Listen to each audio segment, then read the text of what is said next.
दुर्योधन स्वर्ग में क्यों जाता है?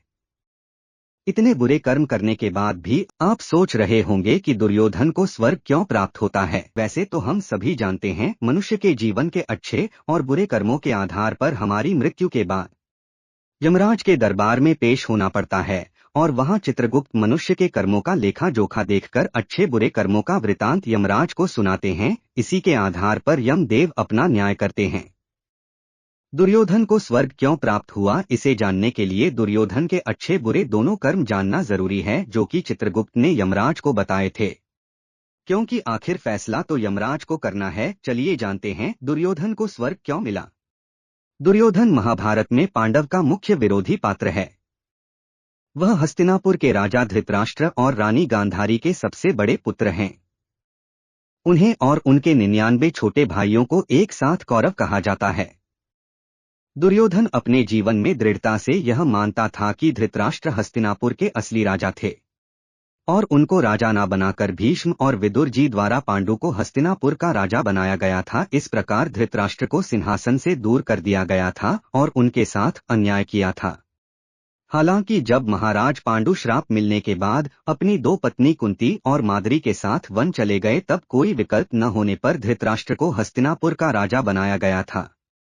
इसीलिए दुर्योधन खुद को कुरु सिंहासन का उत्तराधिकारी घोषित करके इस गलत को ठीक करने का प्रयास करता रहता था।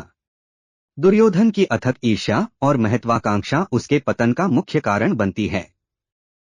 वह कुरु साम्राज्य को कुरुक्षेत्र युद्ध में घसीटता जाता है और लाखों लोगों की मौत के लिए जिम्मेदार बन जाता है। फिर भी दुर्योधन स्वर्ग क्यों जाता है? इस बात को जानने के लिए दुर्योधन की मृत्यु के बाद जब उसे यमराज के सामने जब पेश किया गया तब क्या हुआ होगा वह जानना जरूरी है। हालांकि दुर्योधन स्वर्ग क्यों जाता है, इस बात का पता तब चला जब महाभारत युद्ध के 36 वर्ष बाद युधिष्ठिर सभी कसौटी पार कर सह शरीर स्वर्ग में पहुंचे। तब उन्होंने वहां दुर्योधन को देखा, तब वह चौंक गए थे। वह सोच में पड़ गए कि दुर्योधन और स्वर्ग में। हालांकि इस बात का कारण भी युधिष्ठिर को अंत में मिल जाता है। तब तक उसके मन में भी होता है कि दुर्योधन स्वर्ग में क्यों जाता है। इस बात को जानने के लिए पूरी बात जाननी जरूरी है।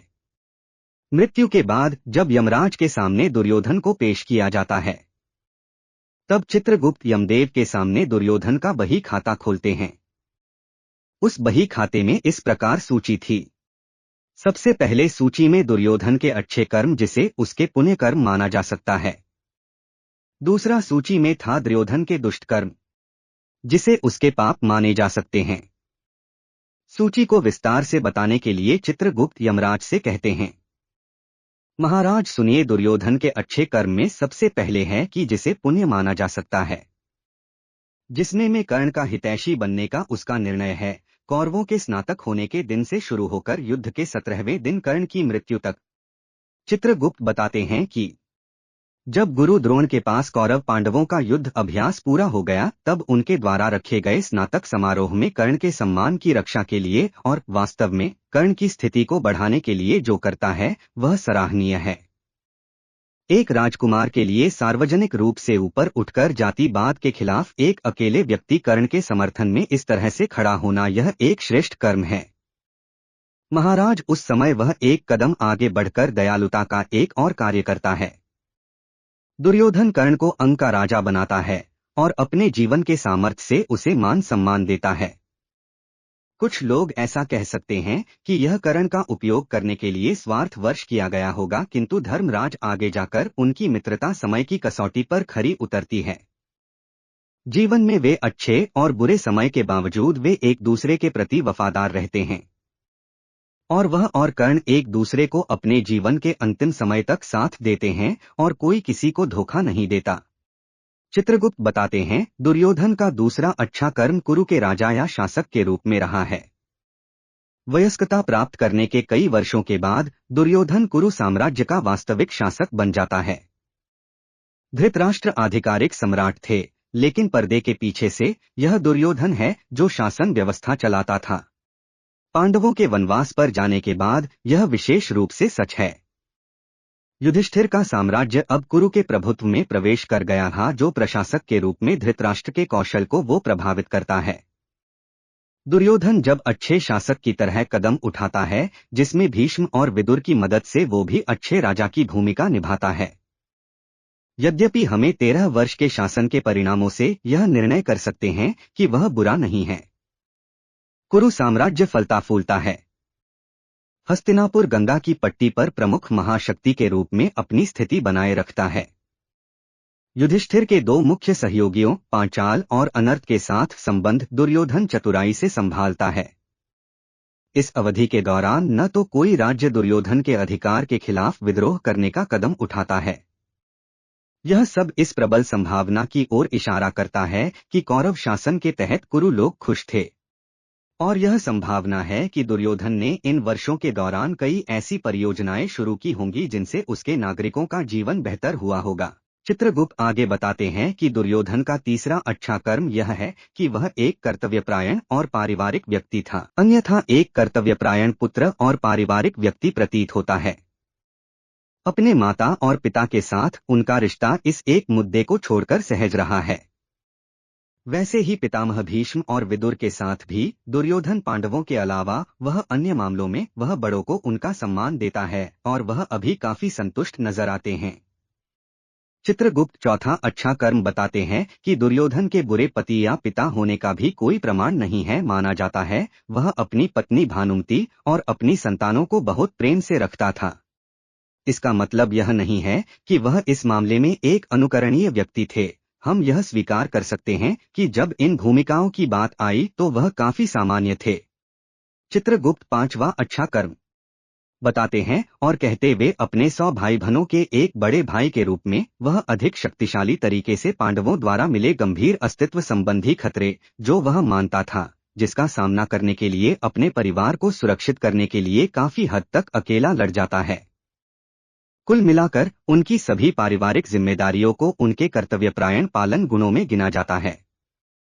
दुर्योधन का आखिरी अच्छा कर्म युद्ध के मैदान में उसे वीर गति प्राप्त हुई। वह भी एक क्षत्रिय के लिए अच्छा कर्म माना जाता है।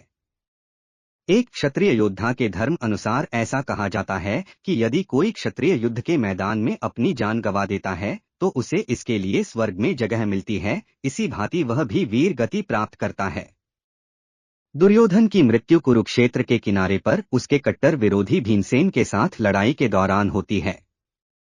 वह जांघ पर एक वार से मारा जाता है जो निष्पक्ष लड़ाई के नियम के विरुद्ध है, जिसमें कहा गया है कि एक गदासेनानी अपने प्रतिद्वंद्वी को कमर से नीचे नहीं मारेगा। दुर्योधन के पाप कर्म बताते हुए चित्रगुप्त यमराज से कहते हैं, उपरोक्त सभी अच्छे कर्मों के सामने दुर्योधन ने दुष्टतापूर्ण कर्म के रूप में कई बड़े पाप भी किए हैं, जिसे बिल्कुल नजरअंदाज नहीं किया जा सकता। जिसे भी आप सुनिए। चित्रगुप्त आगे बताते हैं, सुनिए दुर्योधन के दुष्टतापूर्ण कर्म की सूची इस प्रकार है। चित्रगुप्त यमराज को सबसे पहले बताते हैं कि धर्मराज दुर्योधन एक बच्चे के रूप में अपने चचेरे भाई भीम को भोजन में जहर देकर मारने की कोशिश करता है। भीम जब बेहोश हो जाता है, जब वे उस गंगा नदी में फेंक देता है, तब भीम निश्चित रूप से पाताल में नागलोक में पहुंच जाता है। वहां कई नाग उसे डसते हैं और उसका जहर उतर जाता है और वह बच जाता है। धर्मराज दुर्योधन का दूसरा दुष्टतापूर्ण कर्म सुनिए। संपत्ति की लालच में वह अपने चचेरे भाई पांडवा के लिए वारणावत में मोम का भवन निर्माण करवाता है और पांडवों को उनकी माता सहित उसमें फंसाने की कोशिश कर उन्हें जिंदा जलाकर मार डालने का प्रयास करता है। किंतु विदुर से समय पर मदद और समाचार मिलने के कारण पांडव बच जाते हैं।